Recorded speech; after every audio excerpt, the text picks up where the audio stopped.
Et c'est donc notre ami Stéphane Bern qui est avec nous aujourd'hui. Stéphane. Oui, mes chers voisins d'Europe 1, joie, bonheur et allégresse de vous retrouver, cher Lolo, la Saumure, la baie de la Morandini. Il arrive, il enfile sa soutane. Bien sûr, ça nous le savons. Son Altesse Sérénissime Julie, vous êtes bien là, nous vous entendons. Oui. Ma Marquise des Anges, la rousse et flamboyante Natacha Polony.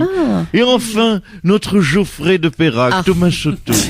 Et nos anges sont bien sûr nos auditeurs. Bien. Vous l'avez compris, décidément, pour failloter, oui, je suis le roi. Allez, je suis en verbe, en avant pour les titres. C'est parti. Nouveau scandale sanitaire. Des chevaux de laboratoire ont fini dans nos assiettes. C'est une énorme arnaque. Et oh surprise, ça se passe où ? Du côté de Marseille. Alors, je précise que ça se passe à Marseille, mais qu'aucun cheval n'a été tué par balle dans sa voiture. Et qu'aucun poney n'a été victime d'un règlement de compte en bas de chez lui. C'est déjà ça, merci. Voilà. On nous refait bouffer n'importe quoi, Julie. Vous avez vu, si oui. ça se trouve, vous savez, on a bouffé toute la famille de Ligonnès en lasagne ou en terrine. C'est dégoûtant, Stéphane. Mais oui, mais on ne le sait même pas. Écoutez, arrêtez. Et puis Stéphane Le Foll nous a pas rassuré vraiment. Allez, expression. On ne dira donc plus une vie de chien, mais désormais une vie de cheval, n'est-ce pas ? Bah écoutez, naissance, laboratoire, piqûre dans le cul pour finir en lasagne congelée dans un supermarché. C'est quand même moins marrant que d'être le chihuahua de Nabila qui passe sa vie sous le menton de sa maîtresse, non ? À choisir, Thomas, vous Sous le préférez. menton. Sous le menton. Sous le menton, vous voulez dire ? Allez. Apaisement, oui, apaisement entre les religions. Hier, François Hollande a reçu le président du CRIF, vous savez, le Conseil représentatif des institutions juives de France, dont le président est Roger Kukierman. Donc pour parler de paix, d'apaisement, d'amour de l'autre, eh bien, cette déclaration de Roger Kukierman, en titre dans Le Parisien, je cite, « Le Qatar prend une place inquiétante dans notre économie ». Voilà, donc je résume, le président des institutions juives de France qui dit « Dans l'économie, il y a trop d'Arabes ». Voilà. Bon, bah écoutez, on est reparti pour 60 ans de guerre et bombe sur la tronche. Merci les gars. Et merci à vous Stéphane, revenez la semaine prochaine. Irrésistible le rire. Ah oui, c'est bien, on adore. Le scandale des chevaux de laboratoire, c'est donc une fois de plus passé du côté de Marseille. Monsieur Gaudin, bonjour. Non, écoutez, s'il vous plaît, nous n'allons pas recommencer. Je vous vois venir grosse comme un dessous de table marseillais. Mais encore, on va revenir, Madame Julie, Monsieur Soto, Madame Polony, Monsieur Morandini en retard. On va retomber dans les vieux clichés, c'est ça ? Marseille, la mafieuse, Marseille, la plaque tournante de tous les trafics. Mais aujourd'hui, ce sont bien plus que des simples chevaux, Madame Julie, qui nous ont quittés. Ce sont des proches, et je suis touché, je suis ému, ce sont même des électeurs. Bon, enfin, comment ça, Monsieur Gaudin ? Les chevaux votaient pour vous aux élections, peut-être. Et alors, pourquoi les chevaux marseillais n'auraient pas-ils le droit de choisir leur maire ?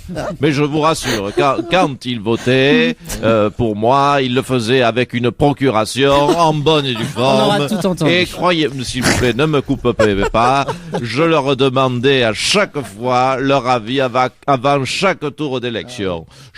Écoutez, n'ayez pas ce regard, Madame Polony.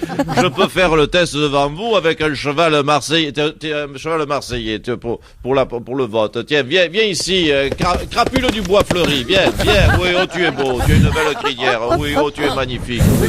Oh tu as le naseau flamboyant, allez, tu veux voter pour qui là? Voyez ce qu'ils viennent de dire? Oui, bien sûr, vous ne parlez pas cheval. Ça veut dire Gaudin. Je veux voter Gaudin. Dis-moi, crapule du bois fleuri. Tu l'aimes bien, toi, Menucci? Vous avez entendu ce qu'il a dit? Quoi? Ça sonne pareil, mais ça veut dire je peux pas l'encadrer, Menucci. Bien, écoutez-le. Vas-y, redis-moi. Oui, il a dit pareil. Je m'en bats l'avoine de Menucci. En cheval, c'est ce qu'il vient de dire. Mais, par contre, je vous rassure, parce que oui, c'est sûr, tu repars à l'écurie. Ils sont bien bruitages. Bravo, vraiment, on y Jérémy, croit. On a l'impression d'être à l'écurie. Bravo. Remarquable. La console d'or. Ah oui, console d'or, oui. Par contre, quand les chevaux sont décédés, ce n'est pas comme les Marseillais. Là, nous exigeons qu'ils arrêtent de voter. Il y a des limites à la déontologie, à la magouille.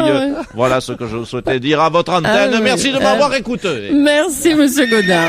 Oui, ça va, Jérémy. Je sais plus ce qu'il nous dit. Bon, allez, on passe à un autre personnage. Ça commence à nous gonfler, Gaudin. Oui, bon, ça va. Écoutez, on va continuer de parler de ce scandale alimentaire qui touche donc la viande de cheval. On va en parler de ces chevaux cobayes revendus à des boucheries en toute illégalité, avec Monsieur Spanghero. Oui, bonjour Madame Julie. Bonjour. Bonjour. Je me présente, établissement Spanghero. Je suis le directeur adjoint des établissements Spanghero, boucherie, triperie et charcutage chevalène depuis 1986. Je suis un peu surpris par votre rubrique. Avant tout, nous sommes, vous le savez, des amis des animaux, des amis du cheval. Bonjour, d'ailleurs, si vous permettez, aux petits garçons à vos côtés. Si tu veux faire un baptême poney, petit, avant qu'on les trucide avec professionnalisme, tu es le bienvenu, Minot. Ah oui, Minot. Écoutez, laissez Thomas Soto tranquille. Revenons au sujet, ce nouveau scandale sanitaire. Écoutez, nous n'acceptons pas ce procès d'intention qui nous est fait une fois de plus. On nous a accusé d'empoisonner les gens avec de la viande de mauvaise qualité. Alors, nous avons voulu bien faire, pourtant, en achetant des chevaux bons pour la santé, des chevaux supplémentés, des chevaux bourrés de médicaments pour soigner nos consommateurs. Oui, c'est une drôle de conception. Pour essayer de rattraper un petit peu les méfaits que nous avions. Drôle de conception de la médecine, hein, Monsieur Spanghero. Écoutez, je ne vous permets pas de dire ça, Madame Julie, une antenne nationale. Nous sommes une entreprise sérieuse. Non, s'il vous plaît. Je suis diplômé. J'ai un certificat de charcutier anesthésiste. Non, mais s'il vous plaît, arrêtez de vous gosser. Ce n'est pas très agréable à vivre. C'est déjà difficile de venir dans ce studio. C'est du sérieux. Parlons-en. Nous avons, écoutez, vous verrez quand vous aurez une angine. Si vous prenez une portion de lasagnox de 150 à la viande de cheval, sauce aspirine, eh bien, je peux vous dire que vous serez guéri dans les 24 heures. Monsieur... Morandini, peut-être il est arrivé. Ah, c'est moi, oui, qu'est-ce que je viens faire au milieu? Si vous avez, un ulcère à l'estomac, peut-être, Jean-Marc? Non, mais, enfin, quiconque a un ulcère à l'estomac, je le dis, vous faites ce que vous voulez, mais si vous prenez une merguez qui sort de nos usines, une merguez aux anti-inflammatoires le midi, et un kebab au paracétamol le soir, vous êtes guéri à moins de 24 heures une fois.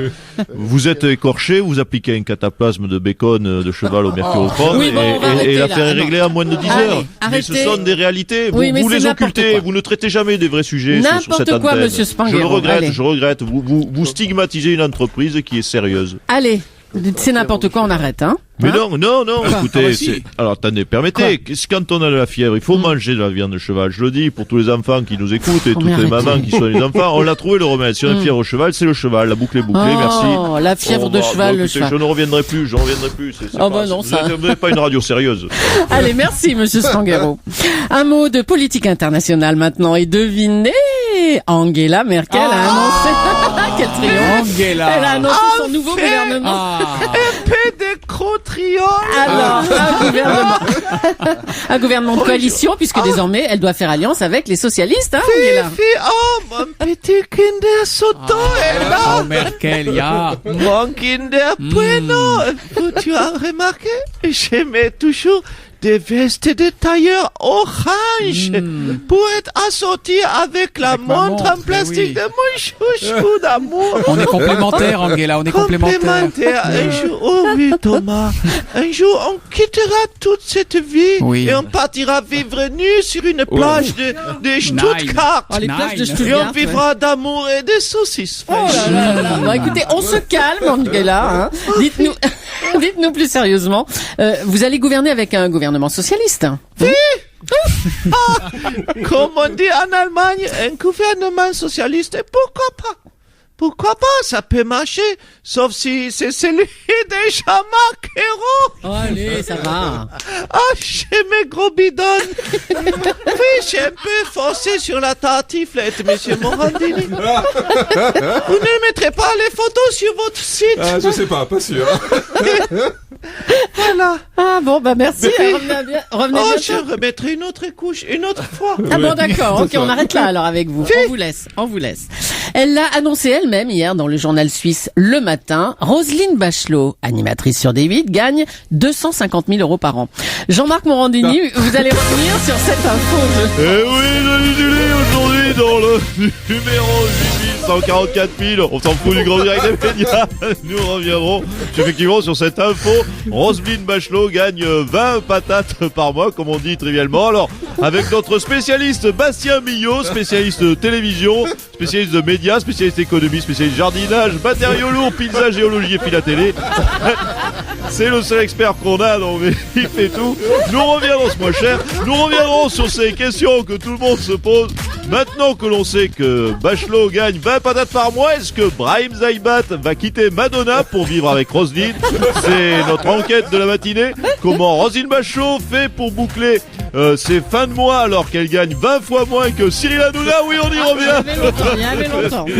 Comment D8 peut-il se payer et Bachelot et Cyril Hanouna en quotidienne? Sont-ils financés par le FMI, les Qataris ou peut-être, et c'est notre enquête, l'argent de la drogue réuni? Toutes ces questions et aucune réponse est dans le grand bordel.